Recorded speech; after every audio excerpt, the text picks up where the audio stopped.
Hey everyone, welcome back to my channel. If you're new here, I tell true stories about people who had their sense of safety ripped away, break-ins, creepy setups, and the moments that make you question who you really know. Tonight, I've got 3 separate, real-life incidents, each one different, each one unnervingly personal. They all share the same ugly theme. Somebody knew more about the victims' lives than they had any right to. About 10 years ago, I grew up in a modest house and shared a room with my older brother. When he left for college, I took over his side and finally had space for a desk. Small victories. 2 years later, he moved back, reclaimed the room, and I eventually moved out for school.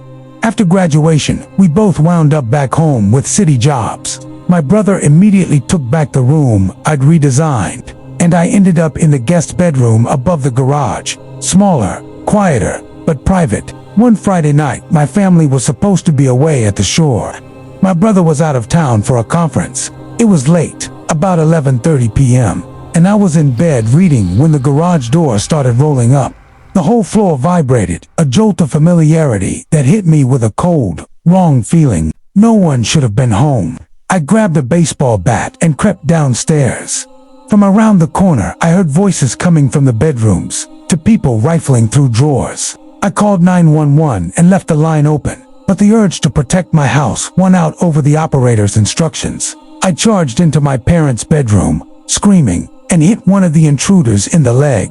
The other tackled me, grabbed the bat, and began choking me. I remember them moving toward me with something that looked like a knife. Then faint, distant sirens. The next thing I knew, everything went black. I woke to a cop shaking me. The intruders had fled out the back when the sirens arrived. They were never caught. What made this worse than the attack itself was the realization afterward. Every door in the house had been locked that night, and the garage door opens only from a button in my dad's car. Whoever came in knew exactly where that button was, and the timing suggested they knew when the house would be empty. My dad was convinced it was someone close to the family. I never found out who. That night left me with a clear, ugly line drawn between life before accepting you might die and life after. About 6 months ago, after I'd moved back to help care for my aging mother, another incident hit me differently. The Batansuits. I lived in a small duplex about 20 minutes from her house. One evening around 9 p.m., my phone rang. A woman claimed to be a nurse and said my mother had been brought into the ER after a fall. She knew my mom's full name, address, even a recent surgery. I raced to the hospital frantic, only to find no record of my mother being admitted. The receptionist suggested I call my mother. She answered from her bed, asleep and fine. I'd been lured out of the house. When I rushed home, my place had been ransacked. Electronics were gone, yes, but the thieves also took family photos out of frames and emptied prescription bottles, things with sentimental value, and clearly the work of people who wanted more than cash. The caller had known personal details that convinced the cops this was targeted, not random. The only plausible leak we could think of was my mother herself. She has a wide circle of friends and can be loose with details. We installed cameras and tightened up, but the sense that someone had been inside our lives and might return never truly left me. And then there's the neighbor who almost convinced me I'd forgotten my own life. I rented a small house on my own for over a year, comfortable, quiet.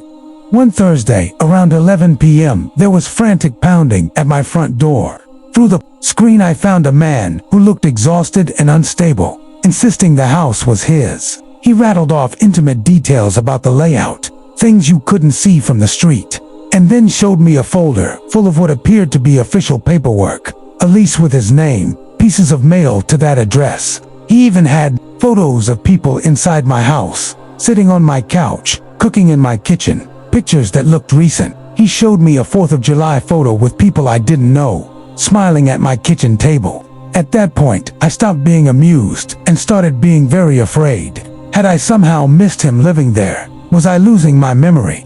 The whole thing was designed to erode my certainty about what was real. I never had any reason to doubt the house was mine, but the photos and documents made me question everything. It felt like psychological invasion as much as physical.